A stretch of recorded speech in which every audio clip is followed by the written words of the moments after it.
ഓലത്തുമ്പത്തിരുന്നു ഞാലാടും ജല്ലപ്പൈങ്കിളി എൻ്റെ ബാലഗോപാലനെ എണ്ണ തേപ്പിപ്പിക്കുമ്പോൾ പാടിടി എണ്ണ തേപ്പിച്ച് കുളിപ്പിച്ച് കഴിഞ്ഞു. സോ ഇതാണ് സാംസങ് ഗാലക്സി Z Fold 6. കൃത്യം 1 മാസം മുന്നേ ലോഞ്ചായ ഇവൻ, കൃത്യം 4 ആഴ്ച മുന്നേ ഞാൻ ഇവനെ പറ്റി വീഡിയോ ഇട്ടിട്ടുണ്ടായി. 1 ലക്ഷം പേര്, 1/2 ലക്ഷം പേര്, 25,000 പേരെങ്കിലും ആ വീഡിയോ കണ്ടോന്ന് എനിക്ക് സംശയമാണ്. I understand your problem. 1.25 ലക്ഷം രൂപയ്ക്ക് എനിക്ക് എത്ര പുട്ടും കടലയും തിന്നാം, എത്ര ബിരിയാണി വാങ്ങി തിന്നാം, ആ പൈസക്ക് ഏതെങ്കിലും പൊട്ടൻ്റെ ഈ സാധനം വാങ്ങിക്കോ എന്നുള്ളതുകൊണ്ടാണ് ഭൂരിഭാഗം ആൾക്കാരും കാണാത്തത്. എന്നാൽ ഈ വീഡിയോ നിങ്ങൾ കാണണം. കാരണം എന്തുകൊണ്ട് ഈ സ്മാർട്ട് ഫോൺ മേടിക്കണം എന്നുള്ളതല്ല ഈ വീഡിയോ. കഴിഞ്ഞ 1.5 വർഷമായിട്ട് Samsung Galaxy S23 Ultra primary ഫോണായി കൊണ്ടു നടന്ന ഞാൻ ഇതിനെ പ്രൈമറി ഫോൺ ആക്കിയതിന് ശേഷം ഞാൻ അനുഭവിച്ച കുറച്ച് കാര്യങ്ങൾ നിങ്ങളുമായിട്ട് ഷെയർ ചെയ്യുക എന്നുള്ളതാണ്. ഗൈസ്, ഒരുപാട് കാര്യങ്ങളുണ്ട് ഷെയർ ചെയ്യാനായിട്ട്. ഞാൻ എല്ലാം ഇതിൽ കുറിച്ച് വെച്ചിട്ടുണ്ട്, ഒന്നൊന്നായിട്ട് പറഞ്ഞുതരാം. ഇതിന്റെ ഡിസൈൻ കണ്ടു കഴിഞ്ഞാൽ ഏത് മനുഷ്യനും മനസ്സിലാവും ഇത് S24 അൾട്രയുടെ ആ ഒരു ഡിസൈനിന്റെ ഇൻസ്പിറേഷൻ ആണെന്ന്. അതിപ്പോൾ ഈ മാറ്റ് ഫിനിഷുള്ള ബാക്ക് ആയിക്കോട്ടെ, ഈ ഒരു ഷാർപ്പ് ആയിട്ടുള്ള എഡ്ജസ് ആയിക്കോട്ടെ, ഈ ഒരു കളറും ആയിക്കോട്ടെ, എല്ലാം ഒരു S24 അൾട്രയുടെ ആ ഒരു ഇൻസ്പിറേഷൻ ലുക്ക് കാണുന്നുണ്ട്. ഡിസൈനിൽ മാത്രമല്ല പല കാര്യങ്ങളും അൾട്രയിൽ നിന്ന് കോപ്പി ചെയ്തിട്ടുണ്ട്. Fold 5 ഉപയോഗിച്ച ഒരു വ്യക്തിക്ക് അറിയാം, ഫോൾഡിംഗ് ഫോണുകളുടെ ഏറ്റവും വലിയ പ്രശ്നം കവർ സ്ക്രീൻ. കവർ സ്ക്രീൻ കണ്ടു കഴിഞ്ഞാൽ ഒരു റിമോട്ട് മാതിരി ഇരിക്കും. അതായത് കയ്യിൽ ഉപയോഗിക്കുമ്പോൾ ഒരു ഫോണാണ് എന്ന് തോന്നിക്കാൻ കുറച്ച് ബുദ്ധിമുട്ടാണ്, കാരണം ഭയങ്കര നാരോ ആണ്. പക്ഷേ ഇപ്രാവശ്യം ഈ സാധനം ഉണ്ടല്ലോ ശരിക്കും ഇമ്പ്രൂവ് ചെയ്തിട്ടുണ്ട്. ആ ഒരു ബെസൽ നോക്കി, എന്ത് കുട്ടി ബെസലാണ്, ശരിക്കും ഈക്വൽ സൈസ്ഡ് ബെസൽ, അത്യാവശ്യം വലിപ്പമുള്ള, അത്യാവശ്യം വിഡ്ത്തുള്ള, എന്നാൽ ആവശ്യത്തിന് ലെങ്ത് ഉള്ള ഒരു കവർ സ്ക്രീൻ. ഒരു അൾട്രാ ഫോണിൽ നിന്നും ഈ ഒരു കവർ സ്ക്രീനിലേക്ക് വരുമ്പോൾ എനിക്ക് അത്ര ഒരു ബുദ്ധിമുട്ട് തോന്നിയില്ല. ഇനിഷ്യലി ഒരാഴ്ചത്തേക്ക് ഒരു ചെറിയ ബുദ്ധിമുട്ടുണ്ടാവും ടൈപ്പ് ചെയ്യുന്ന സമയത്ത്.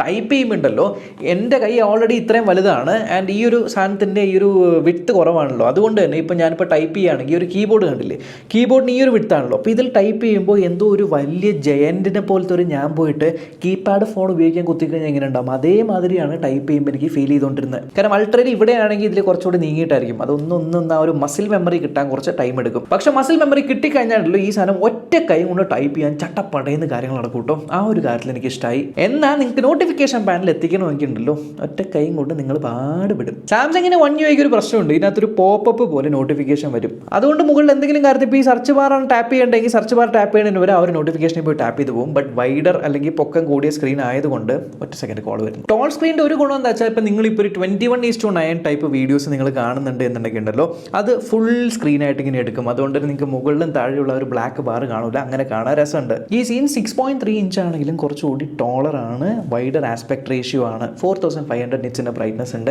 ഔട്ട്ഡോറിൽ പൂരി വെയിലത്ത് ഉച്ചയ്ക്ക് ഇരുന്ന് കണ്ടു കഴിഞ്ഞാലും ഒരു ഹൈ ബ്രൈറ്റ്നസ് മോഡിലുണ്ട്, കാണുന്നതിനൊന്നും യാതൊരു കുഴപ്പമില്ല. പിന്നെ അതേപോലെ പല ആപ്ലിക്കേഷൻസ് നമ്മൾ യൂസ് ചെയ്യുന്ന സമയത്ത് ഈ ഒരു ടോളർ ആയതുകൊണ്ട് തന്നെ നമുക്ക് വായിക്കാൻ കുറേ സ്ഥലമുണ്ട്. അതായത് കുറച്ച് സ്ക്രോൾ ചെയ്താൽ മതി, കൂടുതൽ കാണാനായിട്ട് പറ്റും. ഈവൻ കോർണേഴ്സ് കണ്ടില്ലേ ഭയങ്കര ഷാർപ്പാണ്. ഇനിഷ്യലി നിങ്ങൾ ഉപയോഗിക്കുന്ന സമയത്ത് കയ്യിൽ പിടിക്കുമ്പോൾ കുറച്ച് വെയിറ്റ് തോന്നും, പക്ഷേ കമ്പാരിറ്റീവ്ലി കഴിഞ്ഞ ജനറേഷനേക്കാളും കുറച്ചുകൂടെ ലൈറ്ററാണ്. ബട്ട് ആ ഒരു വെയിറ്റ് തോന്നലും അതേപോലെ ടൈപ്പ് ചെയ്യുമ്പോഴുള്ള ബുദ്ധിമുട്ടൊക്കെ ആദ്യത്തെ ഒരു ഒരാഴ്ച ഉണ്ടാവുള്ളൂ. ആ ഒരു ഒരാഴ്ച കഴിയുമ്പോഴേക്കും നിങ്ങൾക്ക് ശീലമായിക്കോളും. ബട്ട് നിങ്ങൾ ഉപയോഗിച്ചിട്ട് നിങ്ങളുടെ കൂട്ടുകാർക്ക് ആർക്കെങ്കിലും ഇത് കൈ കൊടുത്തു കഴിഞ്ഞാൽ അവന്മാർ പറയണ്ടേ ഇതെങ്ങനെയാണ് നീ കൊണ്ടു കിടക്കുന്നതെന്ന് ചോദിക്കും. ഇത് കേസ് ഇടാണ്ട് ഉപയോഗിക്കുമ്പോൾ ഉള്ള കാര്യമാണ്, ബട്ട് കേസ് ഇടാണ്ട് ഉപയോഗിക്കില്ലല്ലോ. ഈ ഒരു S Pen കേസാണ് ഞാൻ ഉപയോഗിക്കുന്നത്. ഈ ഒരു S Pen കേസ് ഇട്ട് കഴിഞ്ഞാൽ ഇത് താഴെയും പിന്നെ ഈ ഒരു സാധനം മുകളിലും കൂടി ഇട്ട് കഴിഞ്ഞാൽ ഇത് ഇത്രയും കട്ടിയാവും, ഈ ഒരു തടിയൻ ഷേപ്പ് ആവും. അപ്പോൾ ഈ ഒരു തടിയൻ സാധനം പോക്കറ്റിൽ കൊണ്ട് നടക്കേണ്ടി വരും. കേസ് ഇടാണ്ട് ഉപയോഗിക്കാന്ന് വെച്ചാൽ ഡ്യൂറബിലിറ്റിയും കാര്യങ്ങളൊക്കെ ഉണ്ട്, ഗൊറില്ല ഗ്ലാസ് വിക്ടസ് 2 ഒക്കെ ആണ്. ബട്ട് സ്റ്റിൽ ചെറിയണ്ണൻ പറയുന്ന പോലെ ഗ്ലാസ് ഇസ് ഗ്ലാസ്. പക്ഷേ ഒരു കാര്യം പറയാം കേട്ടോ, ഇതെനിക്ക് ധൈര്യമായിട്ട് ഇപ്പോൾ പുറത്ത് കൊണ്ടുപോകാം. ഇതിനകത്ത് ഡസ്റ്റ് കയറി ഒരു ഹിഞ്ചൊക്കെ കണ്ടില്ലേ, പുതിയ ഹിഞ്ചാണ്. ഇതിനകത്ത് ഡസ്റ്റ് കയറൊന്നും പേടിക്കണ്ട. IP48 റേറ്റിംഗ് ഇപ്രാവശ്യം കൊടുത്തിട്ടുണ്ട്.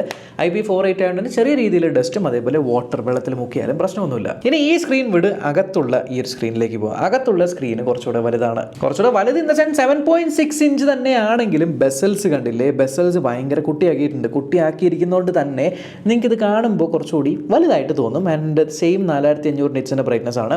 ഒരു കാര്യം ഞാൻ ശ്രദ്ധിച്ചത്, ഈ പുറത്തുള്ള ഡിസ്പ്ലേ ഞാൻ ഇപ്പോൾ ടെമ്പർ ഗ്ലാസ് ഒട്ടിച്ചിട്ടുണ്ട്. ഒട്ടിച്ചില്ലെങ്കിൽ പോലും കയ്യിൽ നിന്ന് ഈ ഒരു ഫിംഗർ പ്രിൻ്റ് ആവില്ല, അത് കുറവാണ് കമ്പയർഡ് ടു ഈ ഒരു അകത്തുള്ള സ്ക്രീനിലുണ്ടാകുന്നത്. കാരണം അകത്തുള്ള സ്ക്രീൻ കുറച്ചുകൂടി എന്താ പറയുക സോഫ്റ്ററാണ്.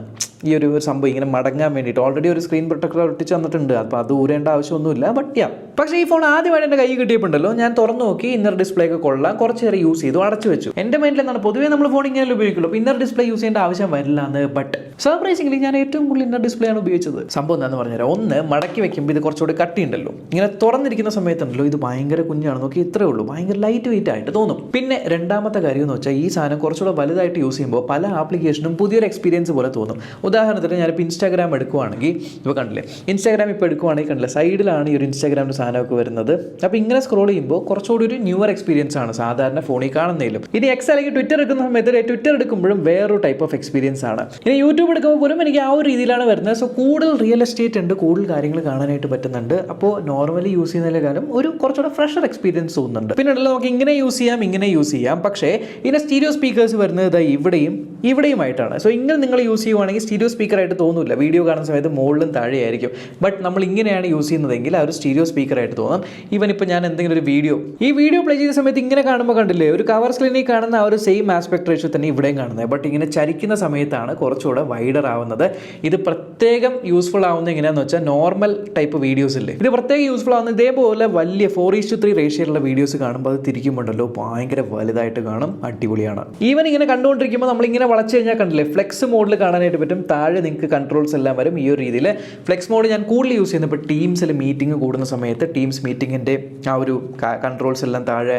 അതേപോലെ സ്ക്രീൻ ഷെയർ ചെയ്യുമ്പോൾ സ്ക്രീൻ ഷെയറിംഗ് മോഡിലും ബാക്കി ആൾക്കാരുടെ പേരും കാര്യങ്ങളൊക്കെ താഴെ. ഇനി 2 സ്ക്രീൻ വെച്ച് മൾട്ടി ടാസ്കിങ് ഒക്കെ ആരെങ്കിലും ചെയ്യൂ. എനിക്കും ആദ്യം മൾട്ടി ടാസ്കിങ് ചെയ്യേണ്ട ആ ഒരു ആവശ്യം വരും തോന്നിയില്ല. ബട്ട് പിന്നെ ഞാൻ ഒരു ട്രിപ്പ് പ്ലാൻ ചെയ്യുന്നുണ്ട്. അപ്പോൾ ആ ഒരു ട്രിപ്പ് പ്ലാൻ ചെയ്യുന്ന സമയത്ത് ആ ഒരു ട്രിപ്പിൽ ലൊക്കേഷൻ ഗൂഗിൾ മാപ്പ് ഞാൻ ഇങ്ങനെ ഓപ്പൺ ആക്കി ഗൂഗിൾ മാപ്പ് ഒരു സ്ഥലത്ത് ഇങ്ങനെ വെച്ചു. ഇനി ഈ ഒരു ട്രിപ്പിനെ കുറിച്ചുള്ള കാര്യങ്ങളെല്ലാം എനിക്ക് എഴുതണം. അപ്പോൾ നോട്ട്സ് വേണം. അപ്പോൾ നോട്ട്സ് ഞാൻ ഈ ഒരു സൈഡിൽ കൊണ്ടിട്ടു. ഇനി ഈ ഒരു നോട്ട്സ് ഈ ഒരു സംഭവം ഇപ്പോൾ യൂട്യൂബിൽ ഞാൻ വല്ല വീഡിയോ കണ്ടിട്ടായിരിക്കും ഒരു ട്രിപ്പ് പ്ലാൻ ചെയ്യുന്നത്. അപ്പോൾ എനിക്ക് യൂട്യൂബും വേണം. അപ്പോൾ ഞാൻ ഈ ഒരു യൂട്യൂബ് ഇതിവിടെ അല്ലെങ്കിൽ ഇതിവിടെ താഴെ കൊണ്ടുപോയിട്ട് യൂട്യൂബിലും. അപ്പോൾ താഴെ എനിക്ക് യൂട്യൂബിൽ എന്താണ് ആ ഒരു വീഡിയോ എന്നുള്ളത് കാണാൻ പറ്റും. ഇവിടെ എനിക്ക് ആ ഒരു സ്ഥലം സെർച്ച് ചെയ്യാൻ പറ്റും. ആൻഡ് ഈ സ്ഥലത്തായിട്ട് എനിക്ക് എന്താണ് എന്നുള്ളത് എഴുതാനായിട്ട് പറ്റും. സോ അങ്ങനെ മൾട്ടി ടാസ്ക് ചെയ്യുന്നവർക്ക് ഇത് ഭയങ്കര യൂസ്ഫുൾ ആണ്. ഇനി അതേപോലെ രണ്ടാമത്തെ ഡോക്യുമെന്റ് ഇപ്പോൾ കഴിഞ്ഞ ദിവസം ഞാൻ ഒരു വീഡിയോ ഇട്ടിട്ടുണ്ടായില്ലേ, ഒരു ചെറിയ ടാഗ് ഈ ഒരു ഇതിലൊട്ടിക്കുമ്പോൾ അത് എങ്ങനെയാണ് വർക്ക് ചെയ്യുന്നത്. അപ്പോൾ അതിൻ്റെ ഒരു ഇൻഫർമേഷനിലേക്ക് PDF ഷീറ്റ് ഉണ്ടായി. അപ്പോൾ ആ ഒരു PDF ഷീറ്റ് ഇതാണ്. ആ ഒരു PDF ഷീറ്റ് കണ്ടില്ല, ആ ഒരു PDF ഷീറ്റ് എനിക്ക് വായിക്കാനായിട്ട് large screen is useful. So ഇങ്ങനെ പല രീതിക്കും ഞാൻ കൂടുതലും ലാർജ് സ്ക്രീനിലേക്ക് ഉപയോഗം തുടങ്ങി. ഈവൻ റെസ്റ്റോറൻറ്റിൽ പോകുമ്പോഴത്തേക്ക് റെസ്റ്റോറൻറ്റ് മെനു ഒക്കെ ചിലപ്പോൾ QR സ്കാൻ ചെയ്തിട്ട് നോക്കാൻ പറയില്ല. അപ്പോൾ സ്കാൻ ചെയ്യുന്ന സമയത്ത് നമ്മൾ QR സ്കാൻ ചെയ്ത് നോക്കുക. ആൻഡ് നോക്കിയിട്ട് എന്താണ് വേണ്ടതെന്ന് സൈഡിൽ നോട്ട്സിൽ കുത്തി കുറിക്കുക. ഊബർ ഓലയൊക്കെ ബുക്ക് ചെയ്യുന്ന സമയത്ത് എത്ര ക്യാബ് അതൊക്കെ ഉണ്ടെന്ന് കുറച്ചുകൂടെ വലിയ സ്ക്രീനിൽ കാണുക എന്നിങ്ങനെ ഒരുപാട് ആവശ്യങ്ങൾ എനിക്ക് വലിയ സ്ക്രീൻ കൊണ്ട് വന്നു. പിന്നെ ഇത് ഫോട്ടോ എഡിറ്റ് ചെയ്യുന്ന സമയത്ത് ഫോട്ടോ ഒക്കെ കട്ട് ചെയ്യുമ്പോൾ നമ്മൾ ഈ ഒരു S Pen ഒക്കെ വെച്ചിട്ട് ഇങ്ങനെ വരച്ചെടുക്കുക. അതേപോലെ വീഡിയോ എഡിറ്റ് ചെയ്യുമ്പോൾ വീഡിയോസും ടൈം ലൈൻ കാര്യങ്ങളൊക്കെ കാണുക. പിന്നെ ഗെയിം ഞാൻ അധികം അങ്ങനെ കളിക്കാറില്ല. ബട്ട് കോൾ ഓഫ് ഡ്യൂട്ടി ഞാൻ കളിച്ച് നോക്കി. കോൾ ഓഫ് ഡ്യൂട്ടി കളിക്കുമ്പോഴും വലിയ സ്ക്രീനിൽ കളിക്കുമ്പോൾ രസമുണ്ട്. ഇനി ക്രീസ് കാണുമെന്ന് വെച്ചാൽ ഓഫ് കോഴ്സ് ക്രീസ് കാണില്ല എന്നുള്ളത് കണ്ടില്ല. ലൈറ്റ് അടിക്കുമ്പോൾ ക്രീസ് കാണാം. എന്നാൽ നിങ്ങൾ നേരെ വെച്ച് യൂസ് ചെയ്യുന്ന സമയത്ത് ഒരു ക്രീസ് സിഗ്നിഫിക്കൻ്റ് ആയിട്ട് തോന്നില്ല. പ്ലസ് ഒരു എന്താ പറയുക, ഇപ്പോൾ നോച്ച് ഉണ്ടെന്ന് വിചാരിക്കും, കുറച്ച് നാൾ നോച്ച് യൂസ് ചെയ്യുമ്പോൾ ഒരു നോച്ച് നമ്മുടെ കണ്ണിൽ നിന്ന് അപ്രത്യക്ഷമായി പോകില്ല. അതേപോലെ തന്നെ ക്രീസ് ചെറുതായിട്ട് കാണുമെങ്കിലും പിന്നീട് ആ ഒരു ക്രീസ് ഒരു പ്രശ്നമേ ആയി മാറില്ല. ആകെ ഒരു പ്രശ്നം എന്ന് വെച്ചാൽ ഇപ്പോൾ ഡോക്യുമെൻ്റ് ഒക്കെ എനിക്ക് സൈൻ ചെയ്യണമെങ്കിൽ ഞാനിപ്പോൾ ഇങ്ങനെ സൈൻ ചെയ്യുവാണെങ്കിൽ ഈ ഒരു സ്ഥലത്തേക്ക് ഈ ഒരു പേന വരില്ലേ, ഒരു പേന വരുന്ന സമയത്ത് എനിക്കതൊരു എൻ്റെ സിഗ്നേച്ചർ ഒന്ന് ചെറുതായിട്ട് പാളുന്ന പോലൊരു തോന്നൽ വരും. ബട്ട് അതുകൊണ്ട് ഞാൻ ഇവിടെ എവിടെയെങ്കിലുമൊക്കെ സൈൻ ഇടും. ആ ഒരു പ്രശ്നം മാത്രം എനിക്ക് തോന്നിയത്. ഇനി S Pen കാര്യം പറഞ്ഞപ്പോൾ ഈ ഒരു S Pen കൊണ്ട് ഇവിടെ മാത്രമേ എഴുതാൻ പറ്റുള്ളൂ കേട്ടോ. ഞാൻ ഇത് മടക്കിയിട്ട് ഈ ഒരു സ്ക്രീനിൽ എനിക്ക് S Pen യൂസ് ചെയ്യണമെന്ന് വെച്ചാൽ ഈ ഒരു സ്ക്രീൻ S Pen യൂസ് ആവില്ല, വർക്ക് ആവില്ല കേട്ടോ. ഇന്നർ ഡിസ്പ്ലേയിൽ മാത്രമേ S Pen വർക്ക് ആവുള്ളൂ. അതിന് പറ്റിയതായിട്ടുള്ള ഒരു ടിപ്പാണ് ഇതേ കണ്ടില്ലേ, അങ്ങനത്തെ ഒരു ടിപ്പാണ് S Pen കൊടുത്തിരിക്കുന്നത്. ഇനി Galaxy AI ഉപയോഗിക്കാറുണ്ടോ എന്ന് വെച്ചാൽ മെയിനായിട്ടും Galaxy AI ഞാൻ ഉപയോഗിക്കുന്നത് ആ ഒരു ഫോട്ടോ അസിസ്റ്റ് എന്ന് പറഞ്ഞ പരിപാടിക്കാണ്. ഫോട്ടോ അസിസ്റ്റ് എന്ന് പറഞ്ഞപ്പോൾ ഫോട്ടോ റീമാസ്റ്റർ ചെയ്യുക, ആവശ്യമില്ലാത്ത സാധനം എറേസ് ചെയ്ത് കളയുക, നമ്മുടെ ഫോട്ടോ വെച്ച് ക്യാരക്ടേഴ്സ് ഉണ്ടാക്കുക, ഓൾറെഡി ഉള്ള ഫോട്ടോയിൽ നിന്ന് വരച്ചിട്ട് ജനറേറ്റ് ചെയ്യുക എന്നിങ്ങനത്തെ സാധനങ്ങൾക്കാണ് മെയിനായിട്ട് ഞാൻ ഈ ഒരു AI യൂസ് ചെയ്യുന്നത്. കാരണം ഞാൻ വീഡിയോസ് ഉണ്ടാക്കുന്ന ഒരാളാണ്. എനിക്ക് തംബ്നെയിലൊക്കെ പെട്ടെന്ന് എഡിറ്റ് ചെയ്യണം, തംബ്നെയിൽ ഇട്ടേക്കുന്ന ഡ്രസ്സിനകത്ത് മൈക്ക് മാറ്റി കളയണം, അല്ലെങ്കിൽ ഒരു സാധനം ആഡ് ചെയ്യണമെന്നുണ്ടെങ്കിൽ ഇതിനകത്ത് വരച്ചാൽ പെട്ടെന്ന് ജനറേറ്റ് എടുക്കാൻ പറ്റും. അതുകൊണ്ട് എനിക്ക് യൂസ്ഫുൾ ആണ്. ഈവൻ ഫ്രണ്ട്സൊക്കെ ആയിട്ട് ഫോട്ടോസൊക്കെ എടുക്കുന്ന സമയത്ത് ബാക്ക്ഗ്രൗണ്ടിലൊക്കെ എറേസ് ചെയ്ത് കളയാം. പിന്നെ ആ ഒരു ഡ്രോ ചെയ്യുക, സ്കെച്ച് ടു ഇമേജ് എന്ന് പറയുന്ന പരിപാടി അതൊരു ഫൺ ഐറ്റം മാത്രമേ, എനിക്ക് വേറെ യൂസ് ഒന്നും വന്നിട്ടില്ല. അതിപ്പോൾ ഫ്രണ്ട്സൊക്കെ വരുമ്പോൾ അവരൊക്കെ ഇങ്ങനെ ജസ്റ്റ് ഒന്ന് വരച്ച് കളിക്കുക, അങ്ങനത്തെ രീതിയിൽ ഒരു ഫൺ ഫാക്ടർ അല്ലെങ്കിൽ ഒരു പാർട്ടി ട്രിക്ക് എന്നുള്ള രീതിയിൽ യൂസ് ചെയ്യാം. മെയിനായിട്ട് ഞാൻ വേറെ സാധനം യൂസ് ചെയ്യുന്നത് വെച്ചാൽ ഇപ്പോൾ നോട്ട്സ് ഞാൻ ഒരുപാട് യൂസ് ചെയ്യാറുണ്ട് ഈ സാധനങ്ങളൊക്കെ എഴുതി വെക്കാൻ, സ്ക്രിപ്റ്റൊക്കെ. അപ്പോൾ സ്ക്രിപ്റ്റൊക്കെ എഴുതി കഴിഞ്ഞിട്ട് എനിക്ക് സമ്മറൈസ് ചെയ്യണം എന്നുണ്ടെങ്കിൽ ഞാൻ ജസ്റ്റ് ഈ ഒരു സമ്മറൈസ് എന്ന് പറഞ്ഞ ബട്ടൺ, ഈ ഒരു സമ്മറൈസ് ഏതാണ് AI ഓട്ടോ ഫോർമാറ്റ്, അതേപോലെ സമ്മറൈസ് എന്ന് പറഞ്ഞ ബട്ടൺ ക്ലിക്ക് ചെയ്തിട്ട് ജനറേറ്റ് ജനറേറ്റ് സമ്മറി ഞാൻ കൊടുക്കുമ്പോൾ എനിക്ക് സമ്മറി ജനറേറ്റ് ചെയ്ത് തരും. അതിൽ കൂടെ ചിലപ്പോൾ മെയിൻ വീഡിയോൻ്റെ ഷോർട്ട് വീഡിയോസ് ഒക്കെ ഉണ്ടാക്കണമെങ്കിൽ സമ്മറി പോയിന്റ്സ് മാത്രമായിട്ട് എടുത്ത് എനിക്ക് ചെയ്യാൻ പറ്റും. പിന്നെ അതേപോലെ റൈറ്റിംഗ് അസിസ്റ്റൻ്റ് ഉണ്ട്. ഈ സംഭവങ്ങളൊക്കെ ഡെമോൺസ്ട്രേറ്റ് ചെയ്ത് ഞാൻ മെയിൻ വീഡിയോയിൽ ഇട്ടിട്ടുണ്ട്, അത് നിങ്ങൾ കണ്ടു നോക്കുക. ഇതിൽ ജസ്റ്റ് ഞാൻ എൻ്റെ യൂസ് കേസ് മാത്രമേ പറയുന്നുള്ളൂ. റൈറ്റിംഗ് അസിസ്റ്റിൽ നമ്മളിപ്പോൾ എന്തെങ്കിലും ഇപ്പോൾ ഞാനൊരു ഇമെയിൽ അയക്കുവാണ്, ഇപ്പോൾ ഒരു ബ്രാൻഡിന് അയക്കുവാണെങ്കിൽ വർക്ക് റിലേറ്റഡ് ആയിട്ട് അയക്കുവാണെങ്കിൽ ഞാൻ ടൈപ്പ് ചെയ്തതിന് ശേഷം റൈറ്റിംഗ് അസിസ്റ്റൻ്റ് ഉപയോഗിച്ചിട്ട് അത് ഫോർമാറ്റ് ചെയ്ത് പ്രൊഫഷണൽ ആക്കുക, കാഷ്വൽ ആക്കുക എന്നിങ്ങനെയൊക്കെ ചെയ്യാം. അല്ലെങ്കിൽ അതിന് തന്നെ ഇപ്പോൾ എനിക്ക് പ്രോംപ്റ്റ്, അതായത് ഇപ്പോൾ എനിക്കൊരു സാധനം ഒരു ഡീഡ് എഴുതണം, ഒരു പാർട്ട്ണർഷിപ്പ് ഡീഡ് എനിക്ക് എഴുതണം, അതെങ്ങനെ എഴുതും എന്നുള്ളത് കൊടുത്തു കഴിഞ്ഞാൽ അത് ഓട്ടോമാറ്റിക്കായിട്ട് സംഭവം ഫോർമാറ്റ് ചെയ്ത് തരും. അതിന് യൂസ്ഫുൾ ആണ്.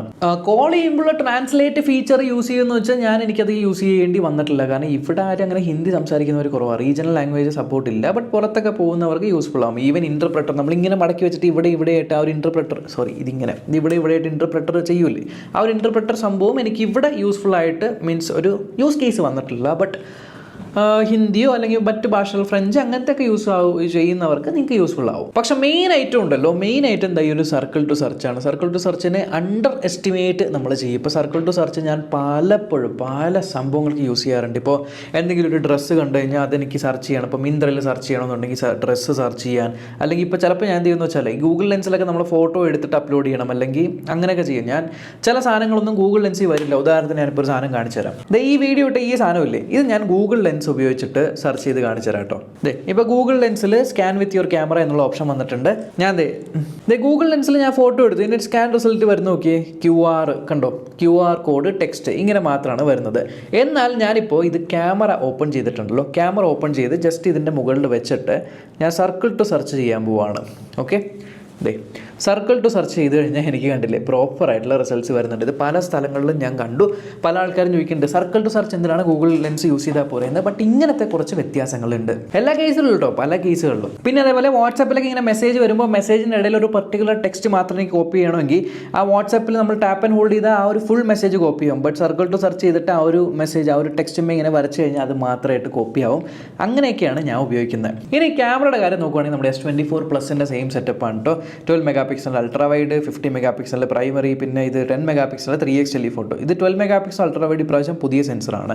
ഇത് നമുക്കിങ്ങനെ ഫ്ലെക്സ് മോഡിൽ യൂസ് ചെയ്യാനായിട്ട് പറ്റും ക്യാമറ. അപ്പോൾ നമുക്ക് ടൈം ലാപ്സും കാര്യങ്ങളൊക്കെ എടുക്കാൻ ഫ്ലെക്സ് മോഡ് യൂസ് ചെയ്യുമ്പോൾ പ്രത്യേകം ശ്രദ്ധിക്കുക കേട്ടോ. സ്ക്രീൻ പ്രൊട്ടക്ടർ മേടിച്ചിടുക. കാരണം ഇങ്ങനെയാണ് നമ്മൾ ഫ്ലെക്സ് മോഡിൽ വെക്കേണ്ടത്, എന്നാലേ ഈ ബാക്ക് ക്യാമറ വരുള്ളൂ. ഓക്കെ, രണ്ടാമത്തെ കാര്യം, ഫ്ലെക്സ് മോഡിൽ നിങ്ങൾ സെൽഫീസ് എടുക്കാനുള്ള ഉദ്ദേശത്തിലാണ് എടുക്കുന്നതെങ്കിൽ there is A small problem. അതായത് ഇതാണ് ഇതിൻ്റെ സെൽഫി ക്യാമറ, കണ്ടില്ലേ? ഈ സെൽഫി ക്യാമറ 4 മെഗാ പിക്സലിൻ്റെ ഒരു സെൽഫി ക്യാമറയാണ്, അണ്ടർ ഡിസ്പ്ലേ ക്യാമറ. സോ നിങ്ങൾ ഇങ്ങനെ വെച്ചിട്ട് സെൽഫീസ് എടുക്കുവാണെങ്കിൽ ഉള്ളിലുള്ള സെൽഫി ക്യാമറ ഭയങ്കര ക്ലൗഡിയാണ്, കാരണം ഡെഫിനറ്റ്ലി ഇതൊരു അണ്ടർ ഡിസ്പ്ലേ ക്യാമറയാണ്. ബട്ട് കവർ സ്ക്രീനിൽ വേറൊരു സെൽഫി ക്യാമറ നിങ്ങൾക്ക് കിട്ടും, അത് നല്ല ക്വാളിറ്റി ഉള്ള സാധനമാണ്. ഇനി ക്യാമറ എടുത്തിട്ടുണ്ടല്ലോ, നിങ്ങൾ ഈ ഒരു ബട്ടൺ ക്ലിക്ക് ചെയ്ത് കഴിഞ്ഞാൽ നിങ്ങൾക്ക് ബാക്ക് ക്യാമറ ഉപയോഗിച്ച് സെൽഫി എടുക്കാനായിട്ട് പറ്റും. ബാക്ക് ക്യാമറ സെൽഫി എടുക്കുമ്പോൾ ഇവിടെ പ്രിവ്യൂ കാണും, ഈ സൈഡിലായിട്ട് നമുക്ക് ഈ ഒരു വ്യൂവും കാണും. പക്ഷേ ഇങ്ങനെ സെൽഫി എടുക്കുന്ന സമയത്ത് ഒറ്റയ്ക്ക് നിന്ന് നിങ്ങൾ ഫോട്ടോ എടുക്കുവാണെങ്കിൽ ഓക്കെ, പക്കയായിട്ട് ഫോക്കസ് ആയിട്ട് വരും. ബട്ട് ഗ്രൂപ്പായിട്ടാണ് സെൽഫി എടുക്കുന്നതെങ്കിൽ എല്ലാവരും ഒരേ നിരയിൽ നിൽക്കണം. അല്ലാണ്ട് ഒരാൾ മാത്രമായിട്ട് നിൽക്കുവാണ് എന്നുണ്ടെങ്കിൽ അയാൾ മാത്രം ഫോക്കസിലും ബാക്കിയുള്ളൊരു ബ്ലറായി പോകും. ബട്ട് അൾട്രാ വൈഡ് സെൽഫി എടുക്കുക അടിപൊളിയാണ്. ആൻഡ് ഫോട്ടോസിൻ്റെയും വീഡിയോസിൻ്റെയും കാര്യമൊന്നും ഞാൻ എടുത്തെടുത്ത് പറയുന്നില്ല, ഓൾറെഡി നിങ്ങൾ ആ ഒരു വീഡിയോ ഉണ്ട്, അതിലെല്ലാം ഡീറ്റെയിൽ ആയിട്ട് പറഞ്ഞിട്ടുണ്ട്. പിന്നെ അത് ഇത് മാത്രം കണ്ടില്ലേ, ഇത് ഇവിടെ നിങ്ങൾക്ക് ചെറിയൊരു പിക്സലേറ്റഡ് ആയിട്ട് സംഭവം കാണുന്നുണ്ടോ, അതിൻ്റെ ഇടയിലാണ് ഈ ഒരു അണ്ടർ ഡിസ്പ്ലേ ക്യാമറ. അപ്പം അങ്ങനത്തെ ഒരു സംഭവം ഉണ്ട്. അത് കുഴപ്പമില്ല, നമ്മൾ അറിയും, ചിലപ്പോൾ അറിയില്ല. ഇനി എന്താ, ഇനി processor wise Snapdragon 8 Gen 3 4 Galaxy ആണ്. സോ ഡെഫിനറ്റ്ലി പെർഫോമൻസ് വൈസ് ഉള്ളതിൽ ടോപ്പ് പെർഫോമൻസ് ആണ്. ലാസ്റ്റ് ഇയറിനേക്കാളും ഇതിനകത്ത് cooling, extra vapour chamber cooling വെച്ചിട്ടുണ്ട്. ഒരു കാര്യം ഞാൻ നോട്ടീസ് ചെയ്യുന്നത് വെച്ചാൽ ഇപ്പോൾ ഈവൻ ക്യാമറ ഒക്കെ നമ്മൾ യൂസ് ചെയ്യുന്ന സമയത്തുണ്ടല്ലോ, നമ്മൾ മടക്കി വെച്ച് ഇതിങ്ങനെ വെച്ചിട്ടാണ് ക്യാമറ യൂസ് ചെയ്യുന്നതെങ്കിൽ കുറച്ച് കഴിയുമ്പോൾ നിങ്ങൾക്ക് കൈ പിടിക്കുമ്പോൾ ഒരു വാംത്ത് ഫീൽ ചെയ്യും. ഈവൻ നിങ്ങൾ ട്രിപ്പ് പോവുകയാണ്, ആൻഡ്രോയിഡ് ഓട്ടോ ഒക്കെ കുത്തിയിട്ടിട്ട് പോകുകയാണെന്നുണ്ടെങ്കിലും നിങ്ങൾക്കൊരു ചെറിയ വാംത്ത് ഫീൽ ചെയ്യും. ബട്ട് വാംത്താണത്, കൈ തൊട്ടാൽ പൊള്ളും, ചൂടല്ല, ഹീറ്റിംഗ് ഇഷ്യൂ അല്ല, ജസ്റ്റ് ഒരു ചെറിയ വാംത്ത് ഫീൽ ചെയ്യും. ആ ഒരു വാംത്ത് മാറാൻ ഞാൻ എന്തെന്ന് വെച്ചാൽ ഞാൻ ഇങ്ങനെ തുറന്ന് വെക്കും. ഇങ്ങനെ തുറന്ന് വെച്ച് കഴിഞ്ഞാൽ പെട്ടെന്ന് ചൂട് പോകും കേട്ടോ. അപ്പോൾ അങ്ങനത്തെ ഒരു സംഭവമുണ്ട്. എന്നാൽ ബാറ്ററിയുടെ കാര്യം നോക്കുവാണെങ്കിൽ ബാറ്ററി എനിക്ക് എന്താ പറയാമെന്നറിയില്ല. കൂടുതലാണെന്നും പറയാൻ തോന്നുന്നില്ല, കുറവാണെന്നും പറയാൻ തോന്നുന്നില്ല. അതായത് എൻ്റെ ഒരു ഉദ്ദേശം വെച്ച് ഇപ്പോൾ രാവിലെ ഞാൻ ഒരു 100% ചാർജ് ചെയ്ത് വെച്ച് കഴിഞ്ഞാൽ വൈകിട്ട് എൻഡ് ചെയ്യുമ്പോഴേക്കും പവർ സേവിങ് മോഡിലായിരിക്കും. അല്ലെങ്കിൽ ഇടയിൽ ഒരു പ്രാവശ്യം ചാർജ് ചെയ്യേണ്ടി വരും. ബട്ട് അത് ചിലപ്പോൾ 50% അല്ലെങ്കിൽ 40% ഒക്കെ ആകുമ്പോൾ ഞാൻ ചാർജ് ചെയ്തിടുന്നതാണ്. സോ ദാറ്റ് എനിക്ക് കുറച്ചുകൂടെ ലോങ്ങർ നിൽക്കും എന്നുള്ള രീതിയിൽ. So battery totally depends on നിങ്ങൾ ഏത് സ്ക്രീനാണ് ഉപയോഗിക്കുന്നത്. നിങ്ങൾ ഇന്നർ ഡിസ്പ്ലേ ആണ് കൂടുതൽ യൂസ് ചെയ്യുന്നത്, ഔട്ടർ ഡിസ്പ്ലേ കുറവാണെന്നുണ്ടെങ്കിൽ കുറച്ച് കുറവ് ബാറ്ററി ബാക്കപ്പ് തോന്നും. ബട്ട് ഇന്നറും ഔട്ടറും മിക്സ് ചെയ്താണ് നിങ്ങൾ യൂസ് ചെയ്യുന്നതെങ്കിൽ എനിക്ക് കിട്ടുന്ന പോലെ രാവിലെ ചാർജ് ചെയ്താൽ രാത്രി ആകുമ്പോഴേക്കും ഒരു പവർ സേവിങ് മോഡിൽ എത്തുന്ന പോലത്തെ ഒരു ബാറ്ററി ബാക്കപ്പ് കിട്ടും. പക്ഷേ ഒരു കാര്യം എന്ന് വെച്ചാൽ അതിൻ്റെ ഫാസ്റ്റ് ചാർജിങ് ആണ്. ഇതിന് നിങ്ങൾക്ക് 25 വാട്ടിൻ്റെ ഫാസ്റ്റ് ചാർജിങ്ങാണ് കിട്ടുന്നത്. സോ 25 വാട്ടിൻ്റെ ഫാസ്റ്റ് ചാർജിങ് എന്ന് പറയുമ്പോൾ അത് it is not very fast എന്നാൽ it is not very slow. ഒരു നോർമൽ ചാർജിങ് അതിപ്പോൾ ഒരു 40% ഒരു 85% ഒക്കെ ആവാനായിട്ട് ഒരു 30 മിനിറ്റ്സോളം എടുക്കും. S24 അൾട്രയിലൊക്കെ ഉള്ള പോലെ 45 വാട്ട്സിൻ്റെ ആ ഒരു ഫാസ്റ്റ് ചാർജിങ് അല്ല ഇതിൽ കൊടുക്കുന്നത്. ഇതൊക്കെയാണ് ഇപ്പോൾ ലാസ്റ്റ് 1 മന്ത് ആയിട്ട് ഇത് യൂസ് ചെയ്തിട്ട് എൻ്റെ തോട്ട്സ്. ഇനി ഈ ഒരു പ്രൈസിന് ജസ്റ്റിഫയബിൾ ആണോ എന്ന് വെച്ചാൽ ഒരു തരത്തിൽ ജസ്റ്റിഫയബിൾ ആണ്. കാരണം ഉണ്ടല്ലോ, ഈ സാധനം ഇടയ്ക്കിടയ്ക്ക് ഞാൻ ഇങ്ങനെ തേക്കുന്നത് എന്താ വെച്ചാൽ എൻ്റെ കയ്യിൽ ഫുൾ ഒരു എണ്ണമയ ഉണ്ട്, ഇവിടെ പാട് വീഴുന്നുണ്ട് കേട്ടോ. എന്തായാലും ഈ സാധനം ബിൽഡ് വൈസ് ഉണ്ടല്ലോ പ്രീമിയം, പറയാതിരിക്കാൻ വയ്യ. ഏത് ആംഗിളിൽ നിന്ന് സാധനം എങ്ങനെ നോക്കിക്കഴിഞ്ഞാലുണ്ടല്ലോ കൊടുത്ത കാശുള്ള മുതലുണ്ട്. ഇതിപ്പോൾ ആർക്ക് കൊടുത്താലും, പ്രത്യേകിച്ചും ഇതൊരു പബ്ലിക് അട്രാക്ടർ അല്ലെങ്കിൽ ആ ഒരു പ്രസൻസ് അല്ലെങ്കിൽ എന്താ പറയുക ഓഡിയൻസ് പുള്ളർ എന്ന് വേണമെങ്കിൽ പറയാം. നിങ്ങളിപ്പോൾ ഒരു കടയിൽ പോവുകയാണ് എന്ന് വിചാരിക്കും, ജസ്റ്റ് ഒരു UPI പേയ്മെൻറ്റ് ചെയ്യാൻ മടക്കിയാണ് ഫോൺ വെച്ചേക്കുന്നത്. സ്കാനർ ഓപ്പൺ ചെയ്യുമ്പോൾ ആദ്യം നോക്കും, ഓ ഇത് മറ്റേ ഫോൾഡബിൾ ഫോണാണല്ലേ, അടുത്ത് ഇതിന് എത്ര എമൗണ്ട് വരും, ഇത് സാധനം ഇങ്ങനെ ഉണ്ട്, കൊള്ളാമോ, ഒന്ന് തുറന്ന് കാണിക്കാവോ. ആൾക്കാർ വന്ന് ചോദിക്കും പമ്പിൽ പോകുന്ന സമയത്ത്. എവിടെയൊക്കെയാണെന്നറിയോ, ഞാൻ എവിടെയൊക്കെ ഈ സാധനം യൂസ് ചെയ്തിട്ടുണ്ട് അവിടെയൊക്കെ ആൾക്കാർ ഫസ്റ്റ് ഫോണിലേക്കാണ് നോക്കുന്നത്, പിന്നെയാണ് നമ്മൾ നോക്കുന്നത്. പിന്നെ ചോദിക്കുക ആഹാ ഇതിന് എത്രയാ വില, സാധനം എങ്ങനെ ഉണ്ടെന്നൊക്കെ. രണ്ടാമത്തെ കാര്യം, നിങ്ങൾ പല സ്ഥലങ്ങളിലും പോയിട്ട് ഇപ്പോൾ റെസ്റ്റോറൻറ്റിലൊക്കെ പോയിട്ട് ഇതിങ്ങനെ തുറന്ന് വെച്ചിട്ട് നിങ്ങളിങ്ങനെ യൂസ് ചെയ്യുകയാണെന്ന് വിചാരിക്കും. റെസ്റ്റോറൻറ്റിൽ നമ്മൾ ഓർഡർ എടുക്കാൻ വരുന്ന ആളായിക്കോട്ടെ, അടുത്തിരിക്കുന്നവരായിക്കോട്ടെ, ഇവരെല്ലാവരും നോക്കും. എല്ലാവരും നമ്മൾ ഉപയോഗിക്കുന്ന എന്താണ് സാധനം എന്താണെന്ന് അട്രാക്ട് ചെയ്യും. അപ്പോൾ നിങ്ങൾ കൊടുക്കുന്ന എമൗണ്ടിന് ജസ്റ്റ് ഈ ഒരു ഡിവൈസ് മാത്രമല്ല അങ്ങനത്തെ ഒരു റോയാലിറ്റി അല്ലെങ്കിൽ അങ്ങനത്തെ ഒരു ഓഡിയൻസ് പുള്ളിങ് എഫക്റ്റും കൂടി കിട്ടും. പിന്നെ മൂന്നാമത്തേത് പെർഫോമൻസിൻ്റെ കാര്യത്തിലൊന്നും യാതൊരു വിട്ടുവീഴ്ചയും വരുത്തിയിട്ടില്ല. യൂസബിലിറ്റിയുടെ കാര്യത്തിലായിക്കോട്ടെ, AI ഫീച്ചേഴ്സിൻ്റെ കാര്യത്തിലായിക്കോട്ടെ, ഇതിനകത്തുള്ള ക്യാമറാസിലായിക്കോട്ടെ, എല്ലാം ഫ്ലാഗ്ഷിപ്പ് ലെവലിൽ തന്നെ കൊടുത്തിട്ടുണ്ട്. ഒരു ഏരിയയിൽ പോലും വിട്ടുവീഴ്ച വരുത്തിയിട്ടില്ല എന്നുള്ളതാണ്. പ്ലസ് കഴിഞ്ഞ കൊല്ലത്തേക്കാളും കുറച്ചുകൂടെ മനസ്സമാധാനമായിട്ടിരിക്കുക, കാരണം ഹിഞ്ചും മാറ്റിയിട്ടുണ്ട്, IP483 റേറ്റിംഗും കൊടുത്തിട്ടുണ്ട്. ഓവറോൾ പ്രൈസ് പോയിന്റിന് ഈ സാധനം എന്ന് പറയുന്നത് ജസ്റ്റിഫയബിൾ ആണോ എന്ന് വെച്ചാൽ യെസ്. ബട്ട് ലക്ഷറി പ്രൊഡക്റ്റ് ആണോ എന്ന് വെച്ചാൽ ഇത് ലക്ഷറി പ്രൊഡക്റ്റ് കാറ്റഗറിയിൽ വരുന്ന ഒരു സാധനമാണ്. ഇനി അഥവാ നിങ്ങൾക്കിത് EMI തന്നെ മേടിക്കണമെന്നുണ്ടെങ്കിൽ എനിക്ക് തോന്നുന്നു ഏകദേശം എത്രയാണെന്നറിയോ, 6000, ഞാനിപ്പോൾ പറയാം 6500 രൂപ പെർ മന്തിൽ നിങ്ങൾക്ക് ഇത് EMIയിൽ മേടിക്കാനായിട്ട് പറ്റുമായിരുന്നു ഇത് ഇറങ്ങിയ സമയത്ത്. ഇപ്പം എന്താ മറ്റേ ഈ ഒരു സാധനം ഉണ്ടല്ലോ, ഫ്രീഡം ഓഫർ, ഫ്രീഡം ഫെസ്റ്റ് എന്ന് പറഞ്ഞൊരു ഓഫർ ഞാൻ കണ്ടായിരുന്നു, ഞാൻ കാണിച്ചുതരാം, സ്ക്രീനിലുണ്ട്. ഒരു 4584 രൂപയ്ക്ക് EMIയിൽ എടുക്കുവാണെങ്കിൽ, ഇങ്ങനെ നോക്കുന്നവരുണ്ടെങ്കിൽ കുറച്ചുകൂടെ കുറഞ്ഞിട്ടുണ്ട് ഇതിൻ്റെ പ്രൈസ് EMI വൈസ് നോക്കുവാണെങ്കിൽ. അങ്ങനെ നിങ്ങൾക്ക് പർച്ചേസ് ചെയ്യാനായിട്ട് പറ്റും. സോ മറ്റ് ഫോൾഡബിൾസ് വെച്ച് കമ്പയർ ചെയ്യുമ്പോൾ ഇപ്പോൾ OnePlusൻ്റെ ഫോൾഡബിൾ ഓൾറെഡി ഇറങ്ങിയല്ലോ, അത് അല്ലെങ്കിൽ ഇപ്പോൾ ഇന്നിറങ്ങിയ ഗൂഗിൾ പിക്സൽ ഫോൾഡ്, അതൊക്കെ വെച്ച് കമ്പയർ ചെയ്യുമ്പോഴത്തേക്ക് കുറച്ചുകൂടെ മെച്ചുവേർഡ് പ്രോഡക്റ്റ് അല്ലെങ്കിൽ വിശ്വസിച്ചെടുക്കാൻ പറ്റുന്ന പ്രോഡക്റ്റ് അല്ലെങ്കിൽ അത്രത്തോളം ഒരു R&D ചെയ്തിട്ടുള്ളൊരു പ്രൊഡക്റ്റായിട്ട് എനിക്ക് ഫീൽ ചെയ്യുന്നത് ഗാലക്സി Z ഫോൾഡാണ്. സോ ഇതാണ് എൻ്റെ ഒരു അഭിപ്രായം ഇത് യൂസ് ചെയ്തിട്ട്. അപ്പോൾ അത്രയുള്ളൊരു വീഡിയോ, അടുത്ത വീഡിയോ കാണാം. ബൈ. ഒരു പ്രധാനപ്പെട്ട കാര്യം കൂടെ പറയാനുണ്ട്. നിങ്ങൾ ഈ കേസൊക്കെ മേടിക്കുമ്പോൾ ഈ കേസിനൊക്കെ അത്യാവശ്യം വില കണ്ടിട്ട് ഈ ഒരു S Pen കേസ് എനിക്കൊരു മണ്ടത്തരം പറ്റി. ഞാൻ കയ്യിൽ ഈ മഞ്ഞളുണ്ടല്ലോ, കയ്യിൽ ഈ മഞ്ഞളായ കൈയും കൊണ്ട് ഞാനിതൊന്ന് കയ്യിലെടുത്തതാണ്. സോ ഇത് കണ്ടില്ലേ, ഇവിടെയൊക്കെ ഒരു ചെറിയ മഞ്ഞ ടിൻറ്റ് വന്നേക്കുന്നത് കാണുന്നുണ്ടോ? ഈ സാധനം എത്ര തേച്ചിട്ടും പോകുന്നില്ലടാ. So be careful while using. അത്രേ ഉള്ളൂ. ടാറ്റ.